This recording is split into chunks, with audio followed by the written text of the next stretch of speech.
श्री स्वामी समर्थ. हर हर महादेव. देवादिदेव महादेव व स्वामींच्या कृपेने तुमच्या सर्व चांगल्या इच्छा पूर्ण हो ही स्वामींच्या आणि महादेवांच्या चरणी प्रार्थना करते आणि आजच्या नवीन व्हिडिओला मी सुरुवात करते. तर आजच्या व्हिडिओमध्ये आज आपण पाहणार आहोत आषाढ अमावस्या म्हणजेच येणारी आषाढ अमावस्येला दीपपूजनाचे मोठे महत्त्व का आहे, लहान मुलांना कणकेच्या दिव्यांनीच का ओवाळतात, पूजनाची योग्य पद्धत व महत्त्व, परंपरा हे सर्व आज आपण या व्हिडिओमध्ये जाणून घेणार आहोत. त्यामुळे व्हिडिओ हा शेवटपर्यंत नक्की पहा आणि कमेंट बॉक्समध्ये श्री स्वामी समर्थ हर हर महादेव लिहायलाही विसरू नका.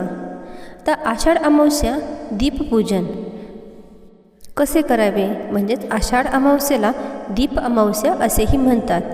या दिवशी दीपपूजनाला मोठे महत्त्व आहे. तसेच या दिवशी लहान मुलांना कणकेच्या दिव्यांनी ओवाळले देखील पद्धत आहे. तर आषाढ अमावस्या म्हणजे श्रावण महिना अवघ्या काही दिवसातच सुरू होते, मात्र त्यापूर्वी अमावस्या येते. म्हणजेच प्रत्येक महिन्यामध्ये अमावस्या येत असते, पौर्णिमा येत असते आणि नवीन महिन्याची सुरुवात अमावस्यानंतरच चालू होत असते. म्हणजेच आता येणारा हा श्रावण महिना अमावस्यानंतर येणाऱ्या दिवसापासून चालू होणार आहे, जी हिंदू धर्मात अत्यंत महत्त्वाची तिथी मानली जाते. महाराष्ट्रात पंचांगानुसार ही आषाढ महिन्याची शेवटची तिथी असून या दिवसानंतर श्रावण महिन्याची सुरुवात होते. त्यामुळे आषाढ अमावस्या ही केवळ अमावस्या नसून श्रावणाच्या स्वागताची पूर्वतयारीच आहे. पितृस्मरण, दीपपूजन आणि आध्यात्मिक साधनेचा दिवस म्हणूनही ओळखला जातो. महाराष्ट्रात या दिवसाला दीप अमावस्या असेही म्हणतात. या दिवशी दीपपूजनाला मोठे महत्त्वही आहे. तसेच या दिवशी लहान मुलांना कणकेच्या दिव्यांनी ओवाळण्याची देखील पद्धत आहे. तर जाणून घेऊया त्याचे महत्त्व आणि पूजनाची योग्य पद्धत काय आहे. आषाढ अमावस्या 2026 कधी आहे तर पंचांगानुसार योग्य तिथी जाणून घेणार आहोत. तारीख म्हणजे 12 ऑगस्ट 2026, वार येत आहे बुधवार. म्हणजे अमावस्या तिथी प्रारंभ 11 ऑगस्ट 2026 रोजी रात्री 1:53 चालू होणार आहे आणि अमावस्या तिथी समाप्ती कधी होणार आहे तर 12 ऑगस्ट 2026 रोजी रात्री 11:06 अमावस्या समाप्ती होणार आहे. तर आषाढ अमावस्येला दीपपूजनाचे मोठे महत्त्व काय आहे तर आषाढ अमावस्या ही पितृपूजन, दान, दीपपूजन आणि आध्यात्मिक साधनेचा महत्त्वाची तिथीही मानली जाते. धार्मिक मान्यतेनुसार या दिवशी श्रद्धेने केलेले पूजन आणि सत्कर्म विशेष पुण्यदायी मानले जाते. धार्मिक श्रद्धेनुसार दीप म्हणजेच अंधारावर प्रकाशाचा विजय मिळवणे. दीपपूजन केल्याने घरातील नकारात्मकता दूर होऊन सुख, शांती आणि समृद्धीचे आगमन होते अशी मान्यताही आहे. तसेच श्रावण महिन्याच्या स्वागतापूर्वी घर आणि देवघरात मंगलमय वातावरण निर्माण करण्यासाठी ही परंपरा पाळली जाते. तर मग दीप अमावस्येला लहान मुलांना कणकेच्या दिव्यानेच का ओवाळतात तर महाराष्ट्रात आषाढ अमावस्या म्हणजेच दीप अमावस्येच्या दिवशी लहान मुलांना कणकेच्या दिव्यांनी ओवाळण्याची एक जुनी आणि लोकप्रिय लोकपरंपरा आहे. ही प्रथा म्हणजे मुख्यतः धार्मिक श्रद्धा, कौटुंबिक मंगलकामना आणि मुलांच्या आरोग्याच्या प्रार्थनेशी जोडलेली आहे.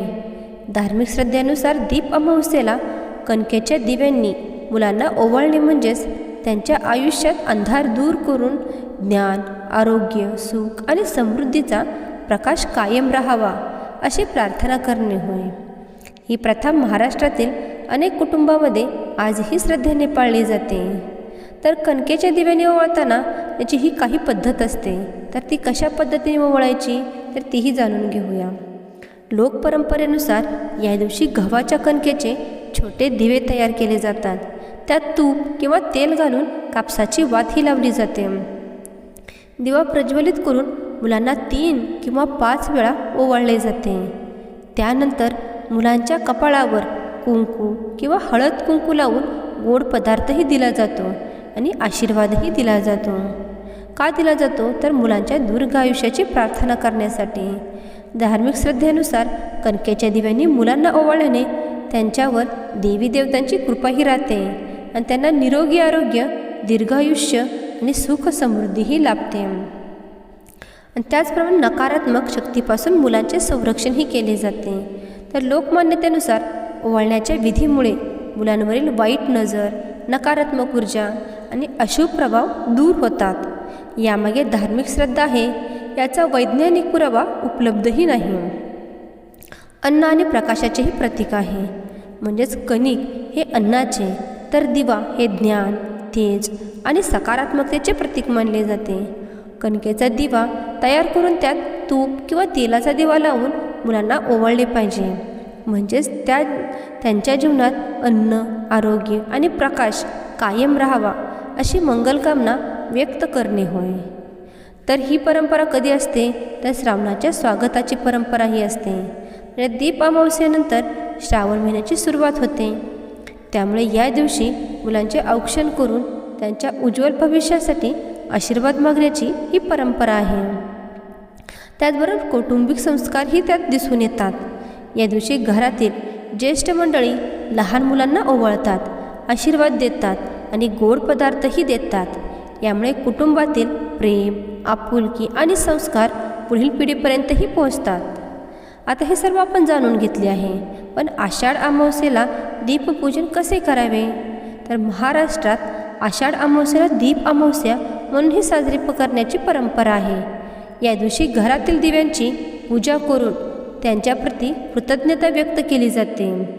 दिवा हा ज्ञान, तेज आणि समृद्धी आणि सकारात्मकतेचा ऊर्जेचा प्रतीक मानला जातो.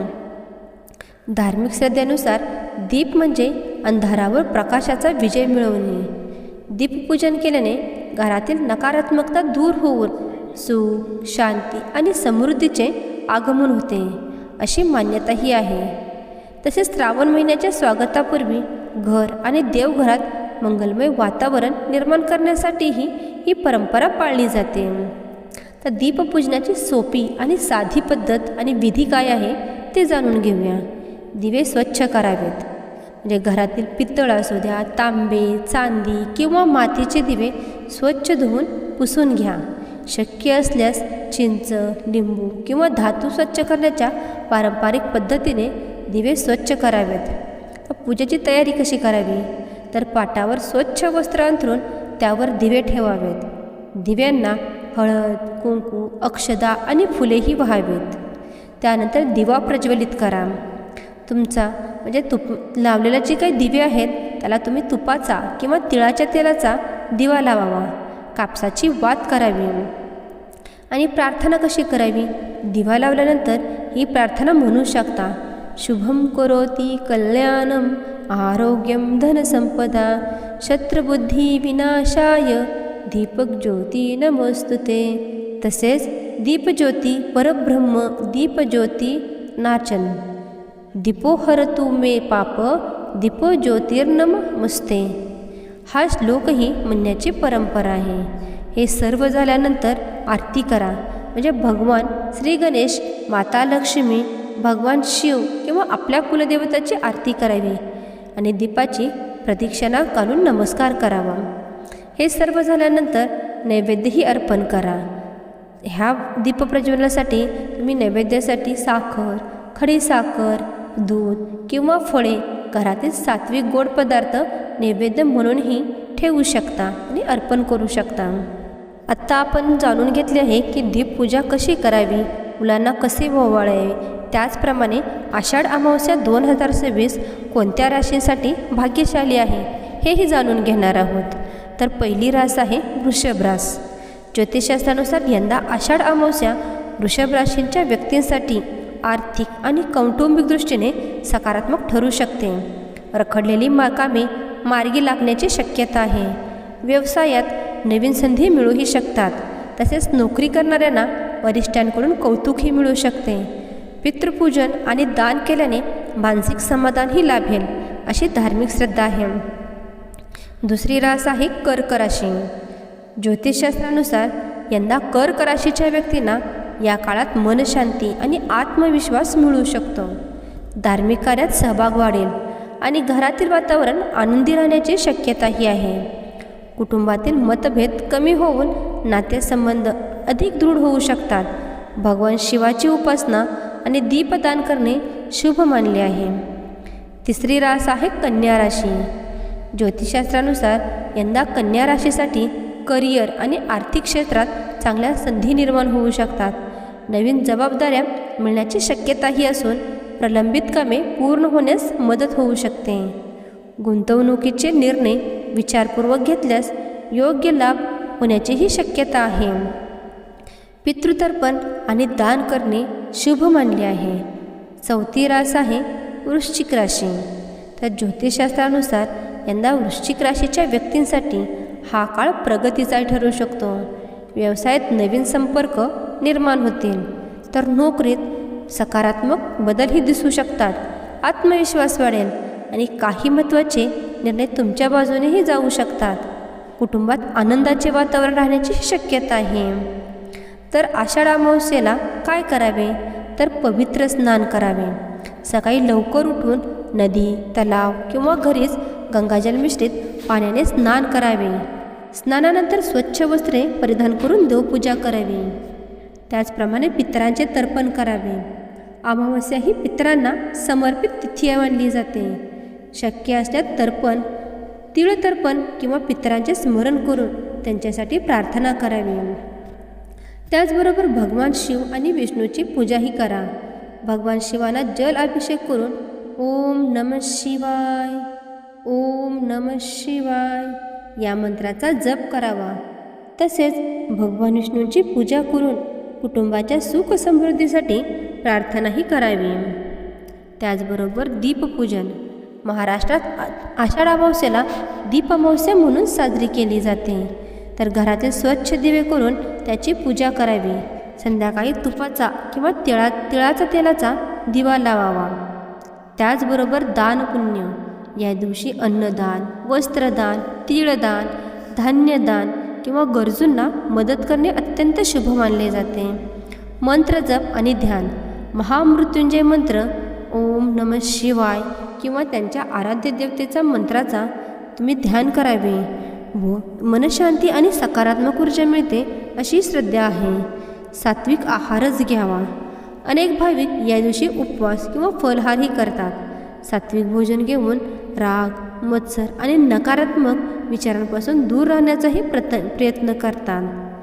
तर आजच्या व्हिडिओमध्ये आपण आषाढ अमावस्येला कोणते उपाय करायचे, कशी विधी करायची, मुलांना कोणत्या दिव्याने व किती दिव्याने आणि कसे ओवाळावे व त्याचबरोबर प्रत्येक राशीनुसार काय उपाय करायचे आणि कोणत्या राशी ह्या आषाढ महिन्यासाठी म्हणजे श्रावण महिना चालू होणार आहे तेव्हापासून भाग्यशाली आहेत, त्या कोणत्या 5 राशी आहेत हे आज आपण या व्हिडिओमध्ये जाणून घेतले आहे. तुम्हाला हा माझा व्हिडिओ कसा वाटला कमेंट करून मला नक्की सांगा. चॅनलवरती जर तुम्ही नवीन असाल तर आपल्या स्वामी संदेश वास्तू टिप्स या चॅनल नक्की सबस्क्राईब करा आणि कमेंट बॉक्समध्ये श्री स्वामी समर्थ हर हर महादेव लिहायलाही विसरू नका. श्री स्वामी समर्थ.